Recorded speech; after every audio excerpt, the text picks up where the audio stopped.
बाबा कहते हैं अच्छे अच्छे बच्चों का भी आंखों से दिन भर में 10, 20, 50 भूलें होती है। तो आंखों से कैसे भूल होती है, पहला प्रश्न, और उसे कैसे सुधारना है? क्या अच्छे अच्छे बच्चों से 10, 20, 50 भूलें होती है दृष्टि से, आंखों से, माने आंख बेविचारी बनती है। बेविचारी बनती है माना एक को देखने नहीं चाहती, क्या चाहती है? अनेकों की तरफ दृष्टि जाती है और अनेकों को देखते ही रहे, देखते ही रहे। मन की आंखों से भी देखते रहे और तन की आंखें वो भी ललचाए बन रहती है। हाय हाय हम कोई देख मिल जाता, इसी से हो जाती, कहाँ फंस गए आकर के। तो ये बेविचारी आंखें 10, 20, 25 बार होती, सिर्फ कन्याओं माताओं की नहीं, कुमारों और अधर कुमारों की भी ये हालत है, जिनको अच्छे अच्छे बच्चों की लिस्ट में डाला जाता है, माने सर्विसेबल है।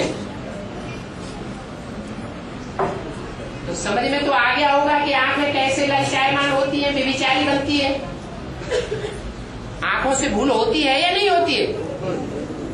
अरे न समझ में आया हो तो बता दो। प्रश्न है आंखें कैसे भूल होती है? आंखों से, आंखों से पाप कैसे बनता है? सबसे जास्ती अंधा बनाने वाला अंग कौन सा है? सबसे जास्ती धोखा देने वाला अंग कौन सा है? आंखें हैं सबसे जास्ती धोखा देने वाली। पता ही नहीं चलता हम धोखा खावे, ऐसा धोखा खा जाते हैं कि जिसको आंख से 1 सेकंड 10 सेकंड भी देख लिया बस उधर ही बुद्धि जाती है। बार बार रोकना चाहे बार बार उधर जाती है, क्योंकि पूर्व जन्म का हिसाब किताब होगा तो 1, 2, 10 सेकंड भी अगर देखेंगे, ज्यादा जन्मों का हिसाब किताब होगा तो जल्दी भूलेगा नहीं, वो याद जरूर आता रहेगा। कितनी भी मेहनत करें, अनेक जन्मों का संग किया है तो वो 10 सेकंड का जो संग हुआ वो जरूर याद आ गया। अगर ऐसा न हो तो बाबा को मुरली में ये डायरेक्शन देने की जरूरत नहीं है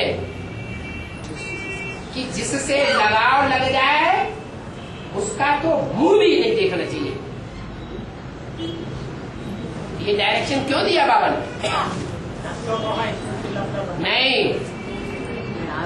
इसलिए दिया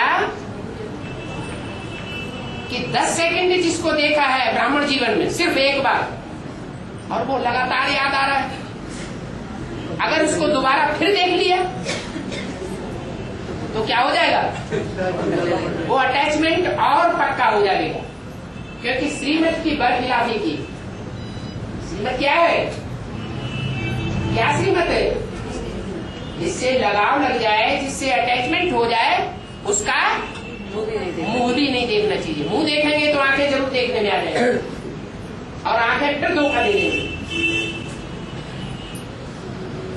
तो पता चल गया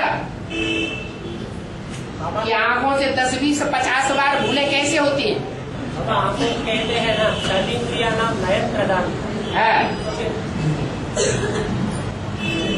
अरे प्रधानमंत्री कहाँ बैठता है? ये राजा है, प्रधानमंत्री कहाँ बैठेगा? राजा के आसपास ही बैठेगा ना। तो आंखें हैं प्रधानमंत्री।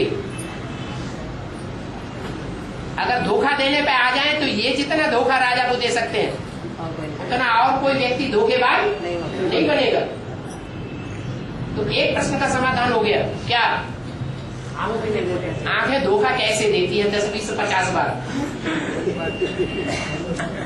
वो व्यक्ति 10, 20, 50 बार देखने को नहीं मिलता है। क्या? एक ही बार भले देखा हो, लेकिन वो आंखें चेहरा सामने आ जाता है। हाँ, जो साकार आंखें हैं उनके सामने वो चेहरा सामने आ जाता है, बार बार सामने आता है। बाबा उनसे बचने के लिए बाबा ने दिखाया ना, देखते हुए ना देखो। देखते हुए ना देखो बाबा ने। वो तो ठीक है, देखते हुए न देखे तो ठीक है, इससे बच सकते हैं ना। लेकिन जो श्रीमत मिली हुई है क्या, जो बार बार याद आए माने अटैचमेंट हो गया। लगाव की निशानी क्या है? लगाव की निशानी है जिससे लगाव लग जाएगा, वो बार बार बुद्धि में स्मृति में आवेगा, आंखों के सामने आ जाएगा। तो क्या करना है? हाँ, जिससे लगाव लग जाए उसका मुंह भी नहीं देखना है। चलो, इन आंखों से हम मुंह नहीं देखेंगे, लेकिन अंदर की आंखों से मुंह और आंख याद आती रहे तो क्या करें? क्या करें उसी समय? बाप की आंख देखें, बाप का चेहरा देखें तो काट हो जाएगा, क्योंकि बाप से बड़ी चुंबक और कोई है नहीं। लेकिन कोई लोहा ऐसा होता है जिसको चुंबक तुरंत पकड़ लेती है, और कोई लोहा ऐसा होता है कि उस पर पालिश चढ़ा दी, चढ़ाई जाती कि नहीं, उस पर कुछ कवर चढ़ा दिया जाता है, भले पतला कवर है, लेकिन ऐसा कवर चढ़ जाता है कि वो उसको खींचता ही नहीं। तो टाइम लगेगा ना, हिम्मत नहीं हारना चाहिए कि हम तो इतनी बार काट कर दिया, इतनी बार बाबा को याद किया, फिर भी याद आ जाता है। जितनी बार याद आए उतनी बार बाप को लिख करके देना चाहिए। लेकिन बाप तो कहते हैं कि एक बार लिख करके दिया माफ, दूसरी बार लिख करके दिया माफ, तीसरी बार माफ नहीं होगा, ज्यादा से ज्यादा 3 बार माफ होगा, फिर माफ नहीं होगा। तो फिर बार बार लिखने से फायदा क्या? ऐसा नहीं, बाप का डायरेक्शन, बाप का डायरेक्शन है कि कर्मेंद्रियों से जो कर्म करते हैं, क्या कर्मेंद्रियों से जो कर्म करते हैं उसका पाप बन जाता है।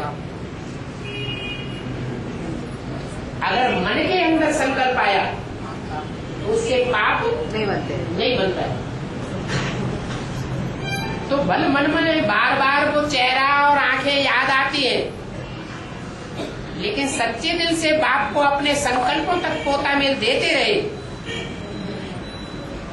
तो आखिरी क्या होगा? आखिरी याद आना बंद हो जाएगा। तो यही सुधार का तरीका है। याद के सिवाय और दूसरे तरीके से पाप और पापियों से छुटकारा मिल नहीं सकता। बाबा, हाँ, ये देव विनाशी है बोल के उसका रूप का चिंतन करने हो सकता है उससे? है? विनाशी रूप है ना बाबा? बाबा का रूप विनाशी है। बाबा का नहीं, जो शक्ल खूबसूरत का शक्ल विनाशी है ना।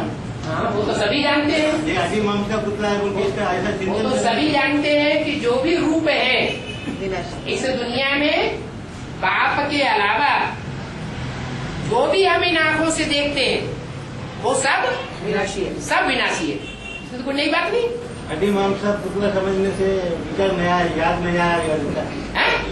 अड्डी मांस का पुतला समझना जो भी खूबसूरत है ना, वो याद आने से विनाशी है, याद करने से नहीं आएगा क्या?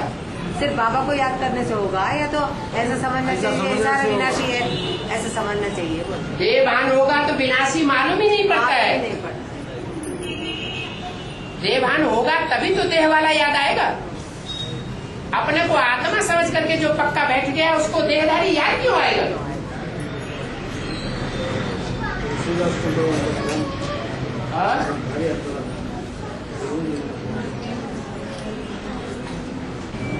एक तो ये भूल कैसे होती है बार बार, और भूल को कैसे सुधारना है वो बाबा ने मुरली में बता दिया।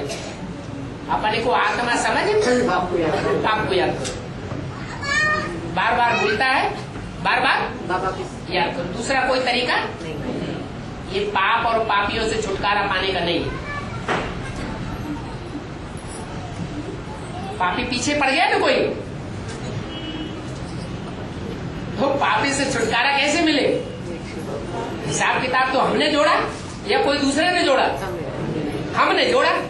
तो हमने जो हिसाब किताब जोड़ा है वो हमको ही काटना पड़ेगा।